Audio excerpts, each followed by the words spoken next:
യേശുക്രിസ്തുവിൽ സ്നേഹം നിറഞ്ഞവരെ, തിരുവത്താഴത്തിലേക്ക് നിങ്ങളേവരെ സ്വാഗതം ചെയ്യുന്നു. പെസഹാകാലം 6-ാമത്തെ ആഴ്ച, തിങ്കളാഴ്ച.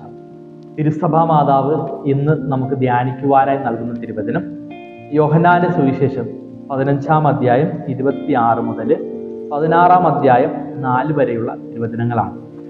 ഞാൻ പിതാവിൻ്റെ അടുത്തു നിന്ന് അയക്കുന്ന ആശ്വാസം, പിതാവിൽ നിന്ന് പുറപ്പെടുന്ന ആ സത്യാത്മാവ് വരുമ്പോൾ അവൻ എന്നെക്കുറിച്ച് സാക്ഷ്യം നൽകും എന്ന് തുടങ്ങുന്ന ഒരു വചനഭാഗമാണ്. ഇവിടെ ആശ്വാസകൻ, സത്യാത്മാവ്, പരിശുദ്ധാത്മാവിനെ പറ്റി പറയുന്ന ഒരു വചനഭാഗമാണ്. പരിശുദ്ധാത്മാവ് നമ്മളിൽ വന്നിറങ്ങുമ്പോൾ നമ്മൾ ദൈവത്തിന്, യേശുക്രിസ്തുവിന് സാക്ഷ്യം നൽകും എന്നാണ് ഇവിടെ പറഞ്ഞു വയ്ക്കാം.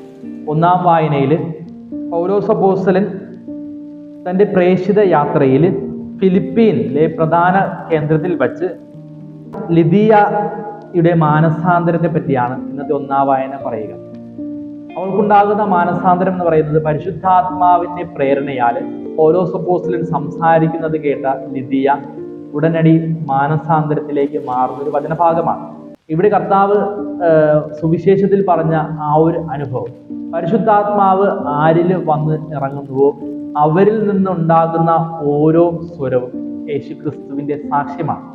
പൗലോസ് അപ്പോസ്തലന് യേശുക്രിസ്തു പരിശുദ്ധാത്മാവിന്റെ സാന്നിധ്യം ഉണ്ടായപ്പോൾ, ഒരു അനുഭവം ഉണ്ടായപ്പോൾ അവൻ പരിശുദ്ധാത്മാവിനാൽ സംസാരിക്കുകയും ആ ഒരു സംസാരത്തിലൂടെ യേശുക്രിസ്തുവിനെ സാക്ഷ്യം നൽകുകയും ചെയ്തു.